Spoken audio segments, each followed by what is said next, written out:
You've probably imagined it. Being the boss for a day, no one questioning you, every room going quiet the second you walk in, every decision, however small, instantly obeyed without a single objection. Now push that fantasy as far as it can possibly go. Not CEO, not president, Roman emperor, absolute ruler of the most powerful empire the ancient world had ever seen. For one full day, no consequences waiting for you tomorrow. Sounds incredible, doesn't it? Here's the problem. If you actually lived that day the way a real Roman emperor lived it, you'd probably want it to end early. Let's start with your morning, because it wouldn't start with you deciding anything. Historian Mary Beard, who has spent decades studying the daily mechanics of Roman imperial power, describes the emperor's morning as dominated by something called the salutatio, a formal audience where senators, clients, and petitioners lined up before dawn just to be seen greeting you. You wouldn't wake up and choose your day. Your day would already be scheduled, hour by hour, by people whose entire careers depended on managing access to you. Picture the scene itself. Hundreds of people, some of them powerful senators, some of them minor officials hoping for a favor, all arranged in careful order of social rank, waiting their turn to briefly clasp your hand or receive a nod. Beard's research notes that where you stood in that line, how long you waited, whether the emperor addressed you by name, all of it functioned as a kind of public scoreboard of political standing. Nothing about the ritual was casual. Every second of it was being read, by everyone in the room, as a signal about where real power actually sat that week. So what would you actually be doing during all those audiences? Mostly listening, nodding, making decisions on the spot about requests you'd never fully understand, while dozens of people studied your face for the smallest sign of favor or irritation. Every gesture you made would be analyzed, repeated, and potentially acted on by people you'd never meet, sometimes reshaped into rumor by the time it reached the far edges of the city. That's not power in the way you're imagining it. That's performance, non-stop, with no backstage. And it wasn't just your decisions being watched. It was your face. Ancient sources describe emperors being judged constantly on their composure, whether they seemed too eager for power, too indecisive, too harsh, too soft. A flash of visible anger during that morning audience could be reinterpreted by nightfall as evidence of instability. A moment of visible grief could be read as weakness by rivals already calculating their next move. You wouldn't just be making decisions all day. You'd be performing stability, confidence, and control every single second, whether or not you actually felt any of those things underneath. Now here's where it gets genuinely uncomfortable. You'd need to eat at some point. But historian Garrett Fagan, who has written extensively on daily life and public spectacle in ancient Rome, points out that food and drink represented one of the single greatest threats to an emperor's life. Poisoning fears were so widespread that many emperors employed dedicated food tasters, praegustatores, whose entire job was to eat your meal before you did and wait to see if they died. Imagine sitting down to what should be the one private, human moment in your day and instead watching another person test whether your lunch might kill you. That's not a security detail. That's a level of paranoia baked directly into the architecture of the role itself. Fagan's research on Roman court culture describes entire households built around this anxiety. Kitchens with restricted access, ingredients sourced from trusted suppliers only, and tasters who themselves became targets of suspicion if two emperors in a row happened to die of illness rather than obvious violence. The Emperor Claudius, according to ancient sources historians still study closely today, is widely believed to have been poisoned by someone inside his own household, despite every precaution the role was supposed to provide. You'd assume, at least, that being emperor meant total physical safety. Guards everywhere. Nobody would dare touch you, right? This is exactly where most people's mental picture of the role completely falls apart. Historian Alois Winterling, whose research focuses closely on the Emperor Caligula and the psychological pressures of the position, has argued that imperial power in Rome was never as absolute or secure as it looked from the outside. Roughly two-thirds of Roman emperors met violent ends, assassinated by guards, poisoned by family members, or overthrown in coups organized by the very people closest to them. Your Praetorian Guard, the elite soldiers whose entire job was protecting you, were themselves one of the most common sources of imperial assassination throughout Roman history. Winterling's work on Caligula in particular paints a portrait of a ruler slowly consumed by the impossibility of trusting anyone in his own inner circle, a suspicion that, in his case, turned out to be entirely justified when his own guards killed him. Read that again.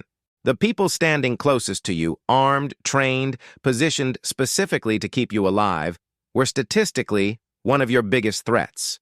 So the safest room in the empire might actually have been one of the most dangerous, and you'd have no reliable way to know which trusted face belonged to which category. Every soldier at your side, every advisor whispering counsel, every senator bowing in that morning audience line could plausibly be counted among either group, and the historical record shows that emperors themselves frequently misjudged which was which until it was far too late to matter. There's another detail that makes the fantasy fall apart even faster. You couldn't simply quit. A modern CEO can resign. A president eventually leaves office on a fixed schedule everyone agrees to in advance. Roman emperors had no equivalent exit. Stepping down publicly was often read as a sign of weakness severe enough to invite the very assassination attempt you were trying to avoid. Historians studying the period note that most emperors who left the role did so through death, not retirement, which meant every single day in power was also, quietly, a day spent managing your own succession, your own potential downfall, and the ambitions of everyone positioned to benefit from either. Here's the twist that changes how you should think about this entire fantasy. The emperor wasn't the freest person in Rome. In some very real ways, he may have been one of the least free.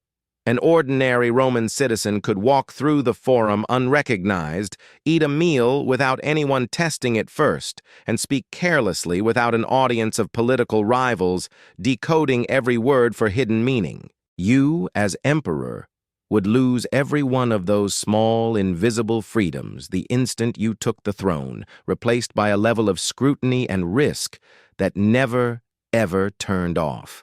Consider something as simple as walking outside.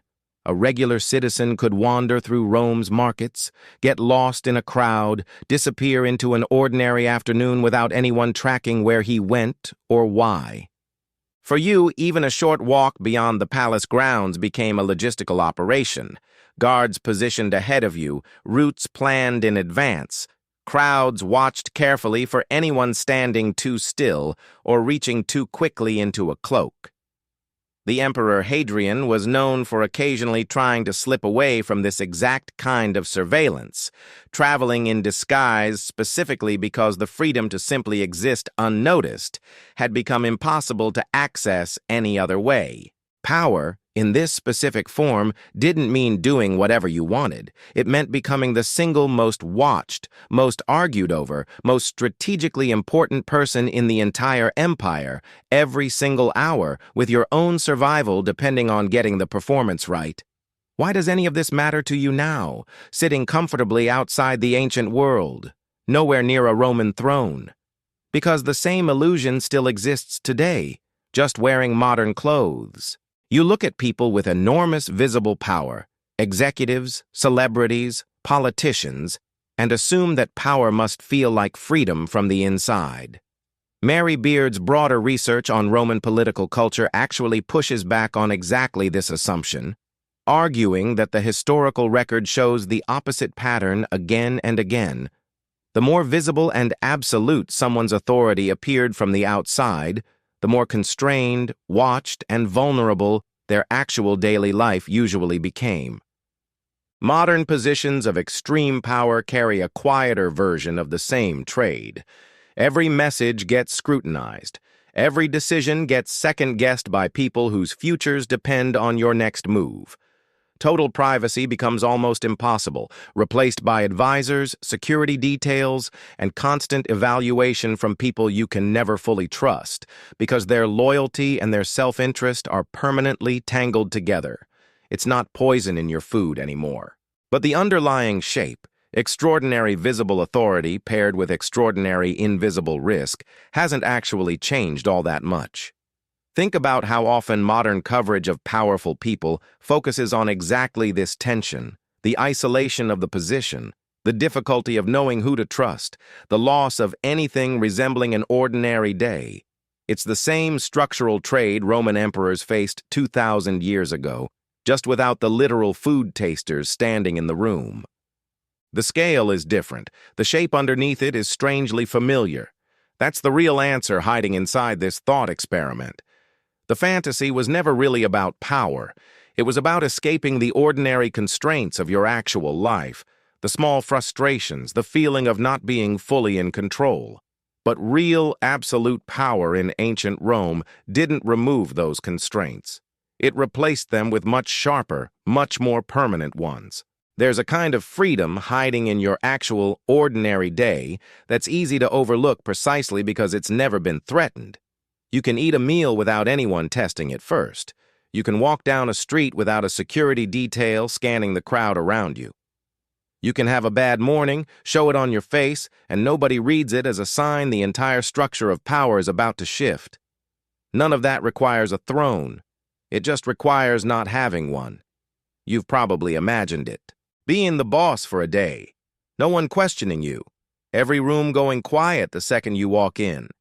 Except now you understand what that silence would actually mean. Not respect, not safety, just 8,000 pairs of eyes, all watching to see exactly what you'd do next and exactly how you'd eventually fall.